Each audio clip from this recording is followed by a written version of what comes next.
Hello and welcome from Wahi in Thailand. And today I just wanted to do a live, and I guess I would call it what nobody tells Americans before they move abroad. And so we've actually relocated from Doha to Thailand. It's been about 4 months or so. So this is just a live to kind of give you a sense of maybe some of the things we're going through. Maybe we're going through the honeymoon phase, and but we're still thankful to be able to relocate and retire in Thailand.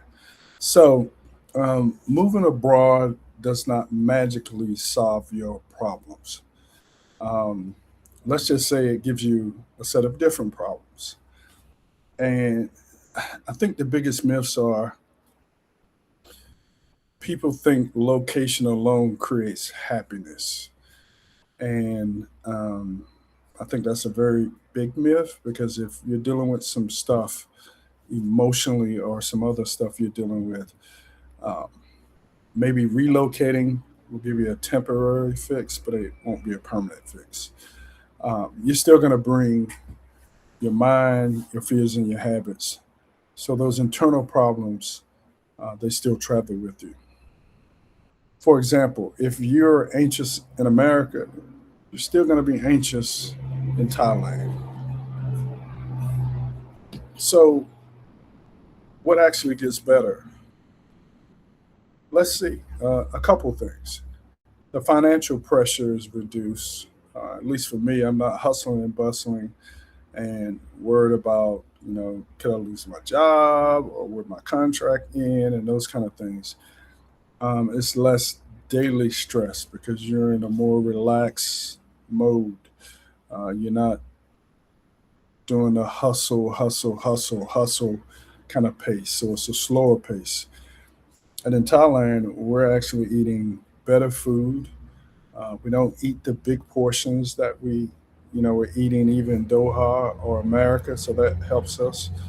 Um, and we do have more freedom with time, that's for sure. Um, and that one I'm actually kind of dealing with because I 35 plus years of a structured environment of working, and now I'm retired and I have all this additional time on my hand. So I would say it's a good problem, but it's something you have to learn to manage and figure out how best to start filling your time in this new retirement lifestyle. Um, but the other big one is there's less pressure to be a consumer. Um, I in Doha, because I was on a contract, I had a car allowance, and I'm a big guy, so but I always drove really nice cars. I mean, for a period before we left, I had probably the top of the line Volvo SUV. I had a late model Land Cruiser once, and then I had a Patrol, and then I had a really nice Chinese SUV, large SUV, for a period of time. And here, we're renting a car from a friend. It's a Mazda 3, much smaller, and I think it's got 120, 130,000 miles on it. So it has things that squeak and bang and make noises. The camera I got fixed, but for a while it wasn't working. So, and when it did work, what I saw on the left side when I'm backing up was really on the right side. Um, so I wouldn't call it a hoopty, but maybe I'm a couple levels above a hoopty. But it just shows you here it's all about getting from point A to B. It's not what you drive, it's not what you wear. My wardrobe, a lot of the stuff that I wore in Doha, we would go out and you kind of dress more or dress for work. And here it is literally shorts and t-shirts, flip flops, and I'm gonna wear some tennis shoes because I also work out. So just a whole different environment. Folks just care about how you are as a person. They don't care what you're driving, where you live, all those kind of things. So, um, and in America or in Doha. it's like life was chasing us. Here it feels like we can finally breathe. So, what gets harder? Um, Building friendships.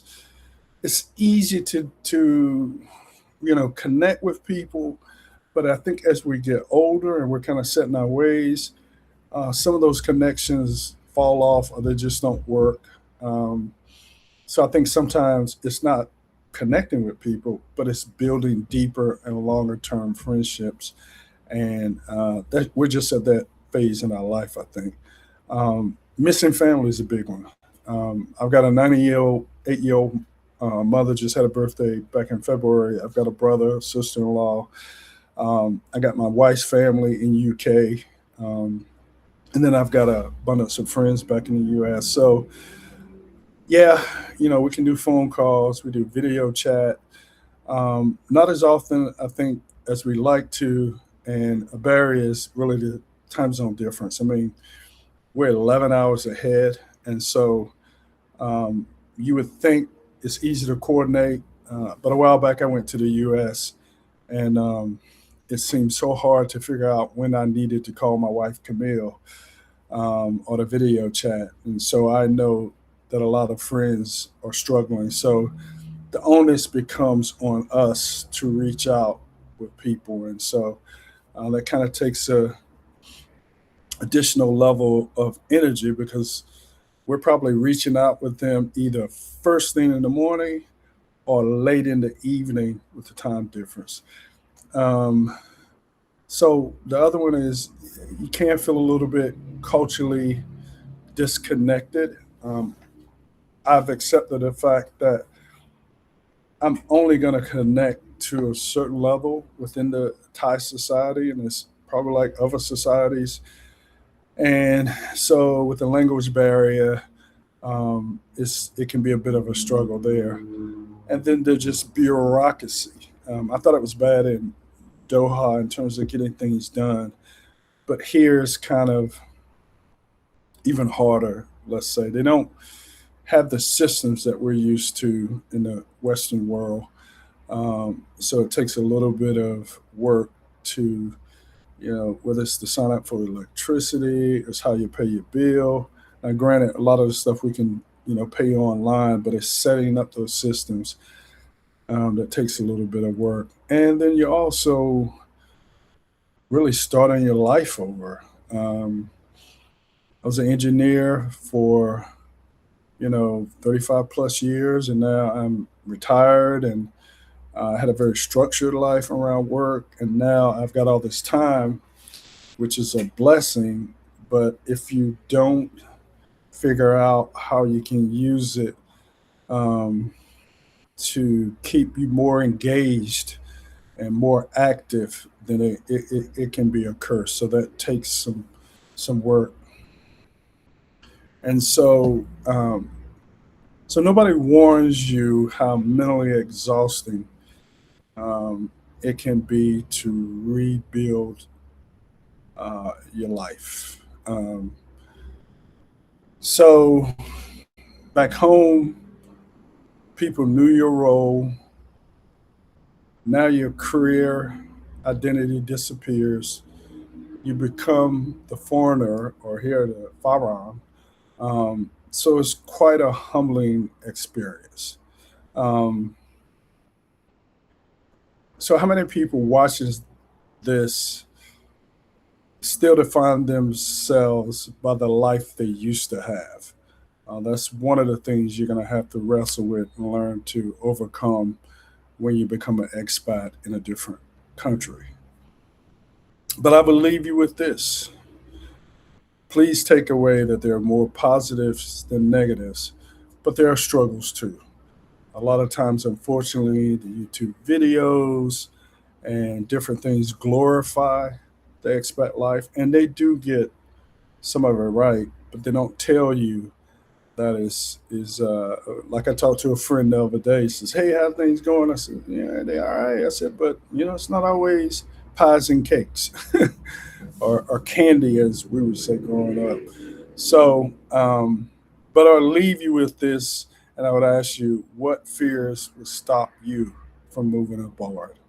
Thanks for tuning in, and look forward to doing more of these live chats on our new expat life in Thailand.